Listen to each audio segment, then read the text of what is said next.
Welcome to Live From Your Heart. This isn't just a podcast you'll listen to.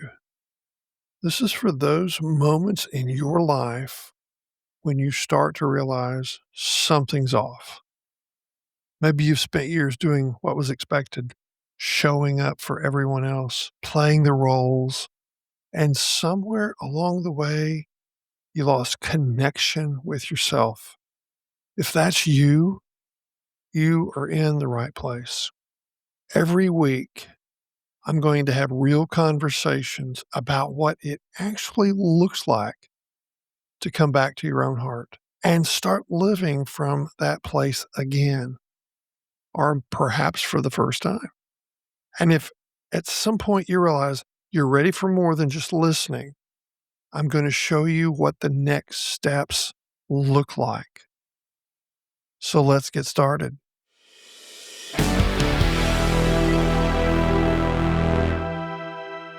There are things in life that we regret, decisions that we made that we wish we could undo, moments that we've all handled so bad, and people that would hurt. And at times, we literally have abandoned ourselves. Yeah. Hey, this is Les Balkline, and welcome to Live From Your Heart. It's episode 22. 22 weeks we've been here talking about how to live from your heart and all the pieces and the parts and how it fits together. And we're coming up on a real crucial piece here as we kind of gather the last 3 episodes of this season 2 series. Forgiving yourself, but not excusing yourself. Yeah, forgiving yourself. Well, that's hard for all of us, isn't it? I've been hard on myself most of my life. Um, you can take full responsibility for your life, and you can do that without living condemned by your life. There's a lot of people that condemn us. I can tell you that I was condemned for going through a divorce as a minister. And all of my pastor friends condemned me, abandoned me, and never spoke to me again. I have some dear friends I went to seminary with that she has always been full of grace and he's always been full of judgment. And so when I went through a divorce, she was extremely grace giving. And he was silent and he stayed silent. And I visited their church once, and it was not a fun experience, let me just say. So there's a lot of folks out there that condemn us. We sure don't need to be condemning ourselves. There's enough of it. But don't excuse yourself. Don't excuse your actions.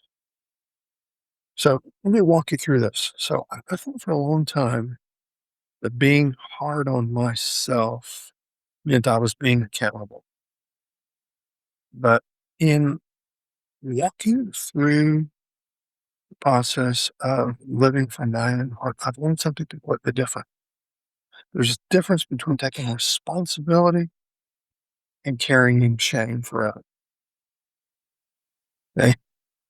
Totally different responsibility.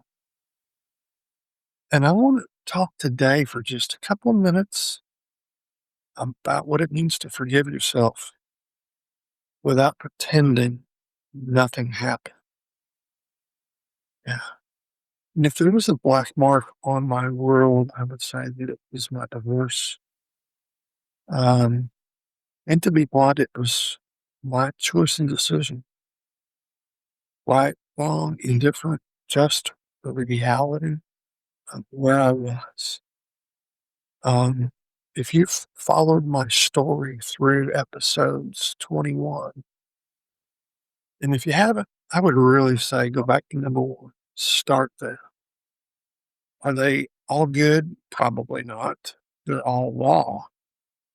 They are not edited, folks. If you have learned nothing from me, listening to me, I don't edit a thing. Now, there have been times when I've had to start over that I've not edited. Once I put it down, you get it. And I've just been real open and raw. And going through divorce, right, wrong, or indifferent, I did it. I can't change it. Um, a lot of people did not forgive and have not forgiven and will never forgive. Um, but I had to forgive myself, and I was shifting gears. I wanted to live from my own heart. I didn't want to live for my parents. And so this is one of the things that I chose to do. Did it hurt? Yeah, yeah, we'll talk about that.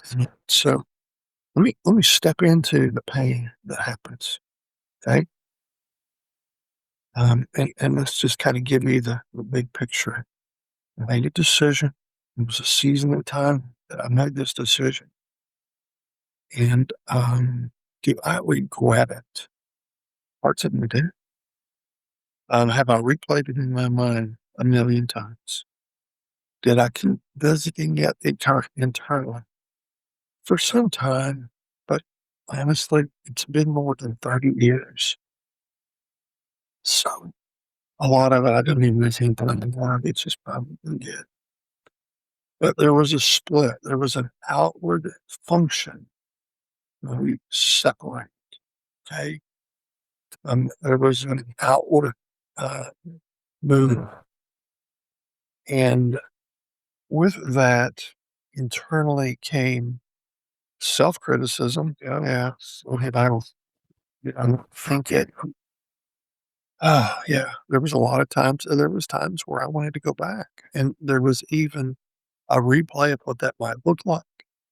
Uh, there was condemnation. I even said to myself, "I should have done better. How did I let this happen? I've ruined our lives." But there was a moment of realization that I said, "Wait a minute. Punishing myself isn't going to heal me." Um, and even deeper, I can't own this without becoming it. Ooh, that was big. I can't own this without becoming it. And here's the cost: refusing to self forgive. I had lost the peace, the growth, the presence in my life, the ability to move forward honestly because I was trapped in my shame. I tried for a period of time to put my marriage back together, but there was a reality. The reality was is that it was broken and it was built on the wrong foundation for all the wrong reasons. Though it might have been good for our children, it would have not been good for us. So I made an ultimate decision to stop that pursuit of reconciliation and let go. And I took accountability for all the pieces and the parts. Yeah. And it wasn't pretending, it wasn't denial. It was just being truthful. 'Cause look, I can tell you, I was frozen for a while. Shame kept me frozen. And it pushes you at your worst possible moment.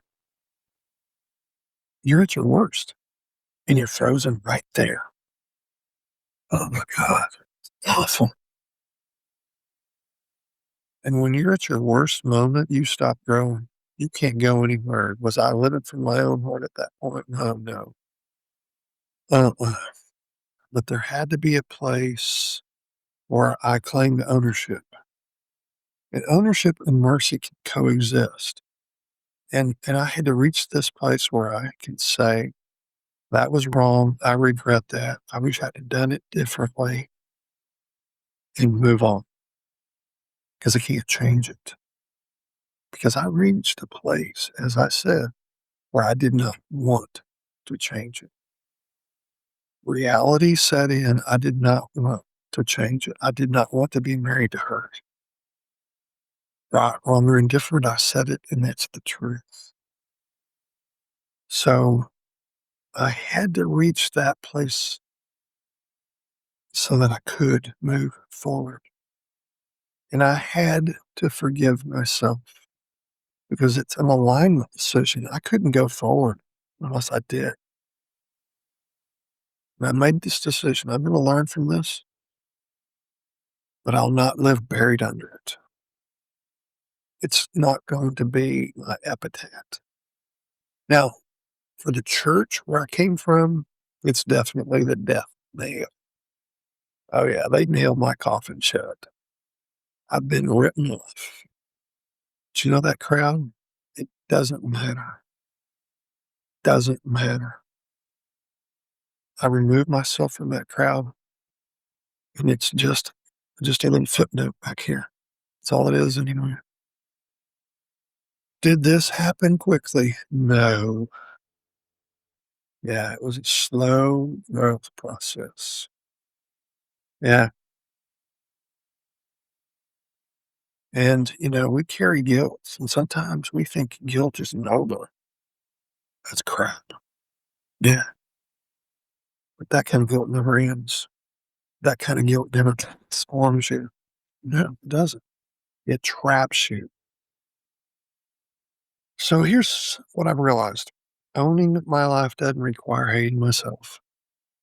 It just requires honesty and the courage to move forward differently. And that's exactly what I did. I just moved forward differently. It's been over 30 years. Every time I see one of my sons, which is every week, I can't help be reminded, but it's not a sore spot. It just is. Occasionally I see her. She's close by, and it's a reminder, but I don't dwell on it. I just move on because it is in the past and I live differently now. So let me ask you this question. When are you going to get off the fence and make some drastic changes? Yeah. In the show notes, there is a link to connect to me. If you're ready to make a change and you need a sounding board, you need something from a third party, let me be that for you. I would just encourage you, connect to me. Let's have a conversation. I hope that this whole idea of forgiving yourself without excusing your actions has brought some good thought to your mind. Okay, it's time to make a change. Make the change. Take the action. Move forward. Hey, it's Les Paul, and I hope that you have a really blessed day. And I'll see you again next week on Live From Your Heart.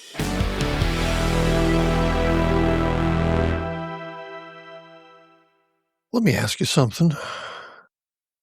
If you're listening right now and you know you've been living out of alignment, you've been showing up for everyone else, and somewhere along the way you lost yourself, then this isn't just a podcast for you. This is your moment. This is your moment. Look, I work privately with a small number of people who are ready to reset their life and start living from their own heart again. Not someday, but now. Now's the time. If that's you, go to the link in the show notes and schedule that private conversation with me. We'll have a conversation. We'll talk. We'll get clear. We'll see if this is your next step. But don't just listen. Don't be a sponge. Make a move. Make a move. Click that link and let's talk.